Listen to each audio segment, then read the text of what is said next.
Hey everyone, welcome back to our channel. And from today onwards, we'll be starting a new series on CA Foundation Law. So, here is a quick overview of chapter 1, that is Indian Regulatory Framework. So, here we have Indian Regulatory Framework. So, here we have a quick chapter overview which will cover first what is law, in which we will be discussing sources of law, process of making law, types of law, which has criminal law, civil law, common law, and principle of natural justice.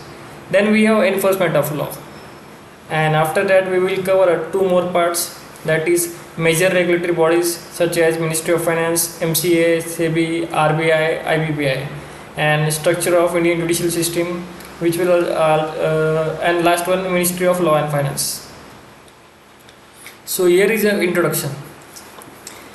Have you wondered why are you studying this subject called law? Why? It is only because it has been prescribed in the syllabus, or it is because you will need this knowledge as a member of the Institute of Chartered Accountants of India. Think. So it is the awareness of law is essential to become a full-fledged chartered accountant.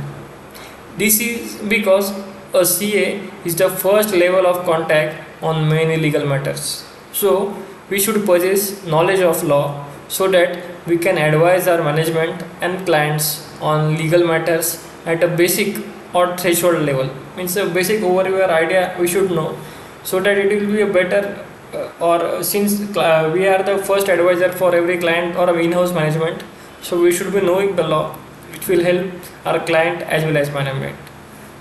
So the purpose of a regulatory framework is to provide a set of uniform rules and regulations that will govern the conduct of people interacting with each other in personal as well as business relationships. Down the ages, mankind has evolved from a hunter-gathered society through agriculture and industrial revolution to a complex social framework. Throughout this journey, we have always needed laws and regulations to guide us on the right course of conduct as well as to identify violation and punish them. So, if we talk about the ancient law on the basis of information available from different sources, Code of Hammurabi is known for oldest law in written form. King Hammurabi ruled Babylon for the period from 1792 BC to 1758 BC. He carved the code on bulky stone slabs and ordered to place these stones on different places all over the city so that the public may have the knowledge of codes. He also appointed judges to check whether public is following the laws or not. Then, in 450 BC, a set of laws was engraved on 12 bronze tablets in Rome, which is considered as first most detailed code of any of the civilization and called 12 tables. The purpose of these tables was to protect the right of public and to provide remedies for wrong. All the citizens of Rome were supposed to have the knowledge of these tables. Over the time, many amendments were done in the law as per the requirement. In this subject, you will be introduced to many laws. Therefore, in this chapter, we will first understand how these laws are made and how these are implemented. So, what is law? Think. So, law is a set of obligation and duties imposed by the government for securing welfare and providing justice to society. India's legal framework reflects the social, political, economical, and cultural aspect of our vast and diversified society. Then we have sources of law, from where the laws are formed. So the main source of law in India are the Constitution, the statutes or laws made by the parliament and state assemblies, precedents or the judicial decisions of various courts, and in some cases established customs and usages. Customs usage means some practice or traditions, you can say that. You must be aware that India is a parliamentary democracy, means we have parliaments. We have a constitution which is the basis and source of for all laws. We elect our representatives to the parliament and as well as to the legislative assemblies of various states. These representations of the people makes law in parliament or in their state assemblies as the case may be. So we have both state law as well as central law. So parliament is the ultimate, mark this, law-making body. The law passed by parliament may apply throughout all or portion of the India, whereas the law passed by state legislators apply only within the borders of the state concerned. Means there are some laws which are applicable to whole of India or except some part, and there are laws which are specifically for a state. Then we have the Government of India Act 1935, passed by the Parliament of the United Kingdom, is the precursor for the Constitution of India. It defines the characteristics of the government from unitary to federal.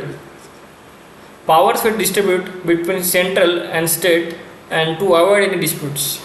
In 1937, Federal Court was established and has the jurisdiction of appellate, origin and advisory. The powers of appellate jurisdiction extended to civil and criminal cases, whereas the advisory jurisdiction was extended with the powers to Federal Court to advise Governor General in matters of public opinion. The Federal Court operated for 12 years and heard roughly 151 cases. The Federal Court was supplanted by India's current apex court, that is the Supreme Court of India. The Supreme Court is the topmost court.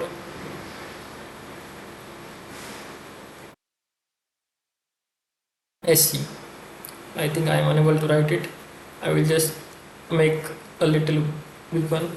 So here we can write Supreme Court, the apex body. We will start marking this after adding more sections there. The Constitution of India 1950 is the foremost law that deals with the framework within which our democratic system works, and our laws are made for the people, by the people. The Constitution also provides for and protects certain fundamental rights of citizens. Mark this. It also lays down fundamental duties as well as powers and duties of governments, both central and state. The laws in India are interconnected with each other, forming a hybrid legal system. So the people who wrote the Constitution decided to divide the law making powers between the central government and the various state governments. So the Indian Constitution has three lists. First is central list, second is state list, and third is joint list. Means central list where central government can make laws or have power to make laws. Similarly, state government, state government has power to make laws or decide on some part, and in joint list or concurrent list, both can make laws commonly. So depending on the list in which it figures a matter would become the subject for central law or a state law. For example, income tax is a central subject. So throughout India we have only one law for income tax, which is implemented by the central government throughout the Ministry of Finance. We also have matters for which both central as well as state governments can pass laws. Levy of stamp duty is such an example. Both central government and state governments have governing levy of stamp duty. Means both has laws. So now the process of making a law. When the law is proposed in parliament, it is called a bill. You can heard it, finance bills.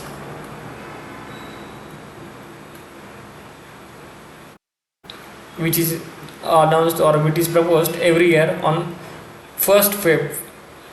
After discussion and debate, the law is passed in Lok Sabha. Thereafter, it is to be passed in Rajya Sabha.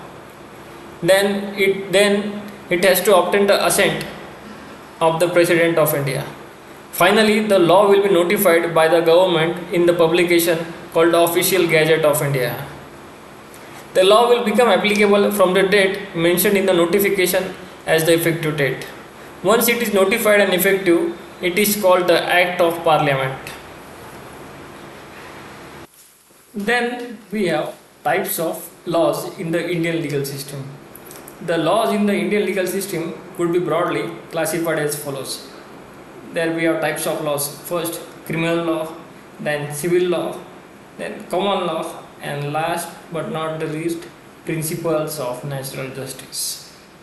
First, criminal law. Criminal law is concerned with laws pertaining to violation of the rule of law or public wrong and punishment of the same. Criminal law is governed under the Indian Penal Code 1860 and the Code of Criminal Procedure 1973 CRPC. The Indian Penal Code 1860 defines the crime, its nature and punishments, whereas the Criminal Procedure Code 1973 defines the exhaustive procedure for executing the punishments of the crimes. Murder, rape, theft, fraud, cheating and assault are some examples of criminal offences under the law. Then we have civil law. Matters of dispute between individuals or organizations are dealt with under civil law. Civil courts enforce the violation of certain rights and obligations through the institution of a civil suit. Civil law primarily focuses on dispute resolution rather than punishment. The Act of Procedure and the administration of civil law are governed by the Code of Civil Procedure 1908 CPC. Civil law can be further classified into law of contract, family law, property law, and law of tort. Some examples of civil offences are breach of contract, non-delivery of goods, non-payment of dues to lender or seller defamation, breach of contract, and disputes between landlords and tenants. Then we have third part, common laws. So a judicial precedent or a case law is common law. A judgment delivered by the Supreme Court will be binding upon the courts within the territory of India under Article 141 of the Indian Constitution. The doctrine of stare decisis is the principle supporting common law. It is a Latin phrase that means to stand by that what is decided. The doctrine of stare decisis reinforces the obligation of court to follow the same principle or judgment established by previous decisions while ruling a case where the facts are similar or on all four legs with the earlier decisions. Then we have principles of natural justice. Natural justice, also known as jus natural, deals with certain fundamental principles of justice going beyond written law. Nemox judex in causa sua literally means no one should be made a judge in his own cause, and it's a rule against prejudice. Audi alteram paratum literally means hear the other party or give the other party a fair hearings, means give an opportunity of what we say, opportunity of being heard. and discerned decisions are the rules of natural justice. A judgment can override or alter a common law, but it cannot override or change the statute. Statute means entire law. Then we have enforcing the law, fifth part. After a law is passed in parliament, it has to be enforced. Somebody should monitor whether the law is being followed. This is the job of the executive. Depending on whether a law is in a central law or a state law, the central or state government will be the enforcing authority.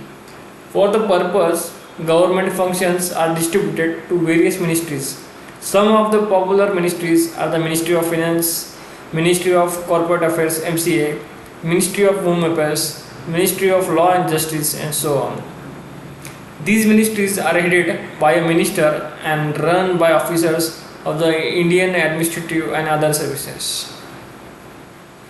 The Government of India exercises its executive authority through a number of government ministries and departments of state. A ministry is composed of employed officials known as civil servants and is politically accountable through a minister. Most major ministries are headed by a cabinet minister who sits in the Union Council of Ministers and is typically supported by a team of junior ministers called the Ministers of State. For example, the Income Tax Act is implemented and enforced by the Ministry of Finance through the Central Board of Direct Tax (CBDT), coming under the Department of Revenue and is administered by the officers of the Indian Revenue Service. We will see one of the major ministries and the laws which are enforced by them. So first we have the Ministry of Finance. The Ministry of Finance, Vittya Mantralaya, is a ministry within the Government of India concerned with the economy of law, serving as the Treasury of India. In particular, it concerns itself with taxation, financial litigation, financial institutions, capital market, center and state finance, and the union budget. As a chartered accountant, many of your day-to-day work life will be impacted, mark this, by the ministry and its proclamations. The ministry is so important that many ministers have preferred to hold the portfolio of finance minister also. One of the important functions of the finance ministry is the presentation of the union budget. This annual event is eagerly awaited by professionals and the common man, as it provides for the rates of taxes and budget allocation for the ensuing it. So we have Ministry of Finance, which is the apex controlling authority of which has four central civil services, namely Indian Revenue Service, Indian Audit and Account Service, Indian Economic Service, and Indian Civil Account Service. It is also the apex controlling authority of one of the central commerce service, namely Indian Cost and Management Account Service. Then we have departments under the Ministry of Finance. Which are the departments? So departments of Ministry of Finance: Department of Economic Affairs, Department of Expenditure, Department of Revenue, Department of Financial Services, Department of Investment and Public Asset Management, and Department of Public Enterprises. Then second we have Ministry of Corporate Affairs (MCA). The Ministry of Corporate Affairs is an Indian government ministry primarily concerned with administration of the Companies Act 2013, which we will cover in the later videos. The older Companies Act 1956, the Limited Liabilities Partnership Act 2008, which will also be part of this syllabus, and the Insolvency and Bankruptcy Code 2016, which you will be learning in CA final exam. It is responsible mainly for the regulation of Indian enterprise in the industry and service sector. The ministry is mostly run by civil servants of the ICAI category. These officers are elected through the Civil Services Examination conducted by Union Public Service Commission (UPSC). The highest post, Director General of Corporate Affairs (DGCOA), is fixed at apex scale for the ICLS. Then we have third ministry, Ministry of Home Affairs, Grih Mantralaya, Home. I might be wrong in drawing, but just for example. Is a ministry of the government of India. As the Interior Ministry of India, it is mainly responsible for the maintenance of internal security and domestic policy. The Home Ministry is headed by Union Ministry of Home Affairs. And Department of Ministry of Home Affairs, Department of Water Management, Department of Internal Security, Department of Jammu, Kashmir and Ladakh Affairs. Mark this is a special one. Department of Home, Department of Official Language, Department of States. In Department of Official Language, we have three more parts: Central Translation Bureau, Central Hindi Training Institute, and Directorate of Census Operations. Then we have fourth ministry, Ministry of Law and Affairs. It is in the government of India as a cabinet ministry. It deals with management of legal affairs through the Department of Legal Affairs, legislative activities through the legislative department, administration of justice in India through the Department of Justice. The Department of Legal Affairs is concerned with advising the various ministries of the central government, while the legislative department is concerned with drafting of principal legislation of the central government. Then we have Department of Ministry of Law and Justice, which has Department of Legal Affairs, Legislative Department and Department of Justice. Then we have another board, the Securities and Exchange Board of India. Those who track or know something about stock market might have heard about this, SEBI. So the Securities and Exchange Board of India, SEBI, is the regulatory body for securities and commodity market in India. It is under the ownership of Ministry of Finance within the Government of India.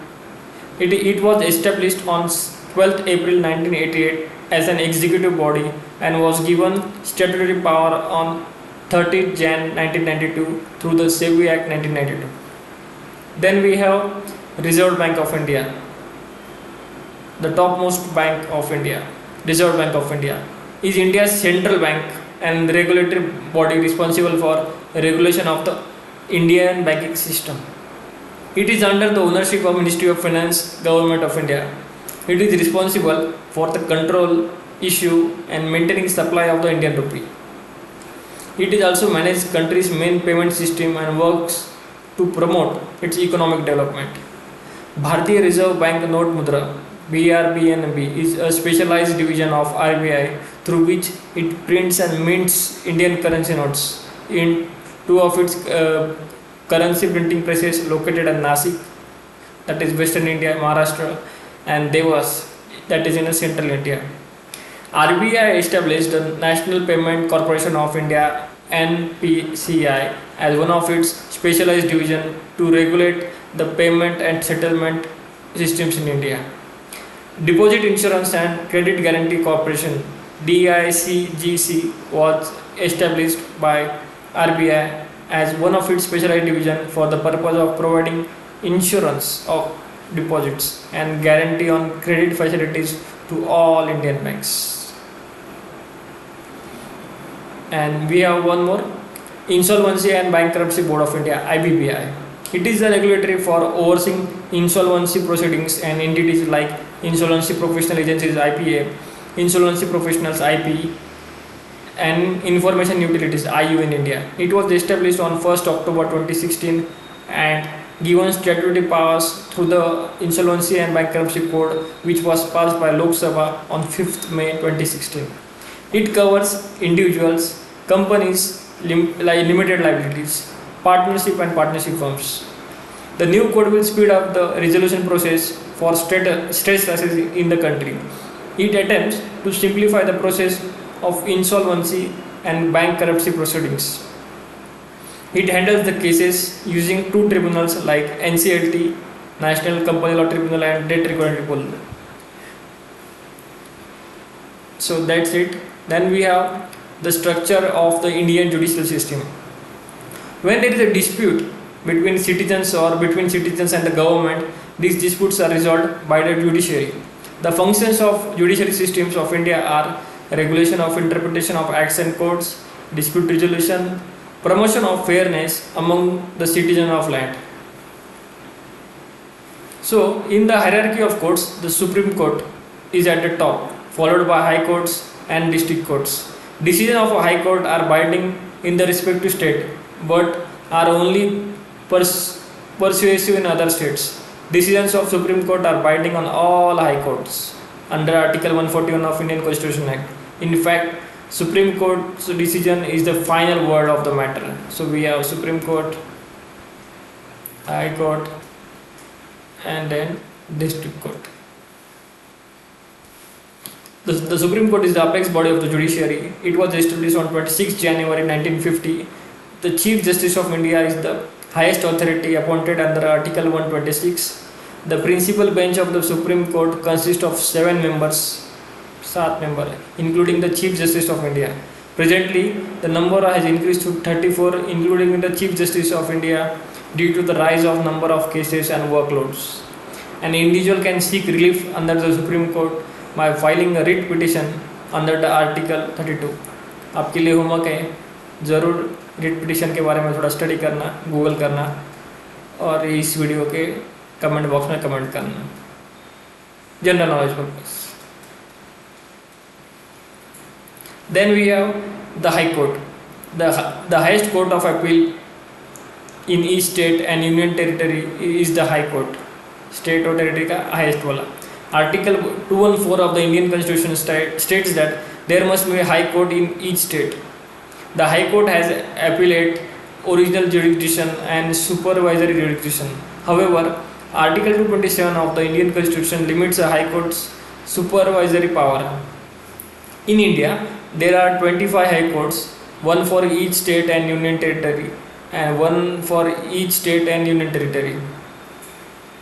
There is and one for each state and union territory. Something is wrong here.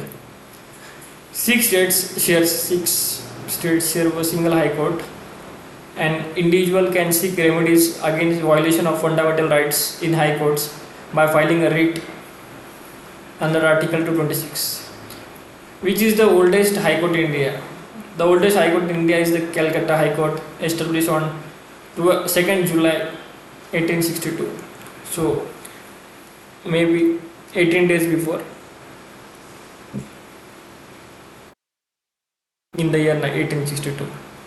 Then we have District Court. Below the High Courts, and there are District Courts. The courts of district judge deals with civil laws matters, example contractual disputes and claim for damage, etc. The courts of session deals with criminal matters. Under precautionary jurisdiction, a civil judge can try suits valuing not more than rupees 2 crores. Jurisdiction means the power to control. Courts get territorial jurisdiction based on the area covered by the them. Cases are decided based on the local limits within which the parties reside or the property under which dispute is situated. Then we have metropolitan courts. Metropolitan courts are established in metropolitan cities in consultation with the High Court where the population is 10 lakh or more. Chief Metropolitan Magistrate has power as Chief Judicial Magistrate, and Metropolitan Magistrate has power as the Court of a Magistrate of the first class. So here we comes to the end of the basic chapter. Hope you got some idea of what is in the entire law system, how the Indian legal system works. So this is just a basic overview. You can go on YouTube as well as Google to know more about various laws, their functioning as general knowledge. You must know this as chartered accountant or aspiring chartered accountant. This might be helped in any way, either in a personal life or a professional life. So thank you for this video and stay tuned for upcoming video. Till then, keep learning, keep growing and keep rocking. Bye bye.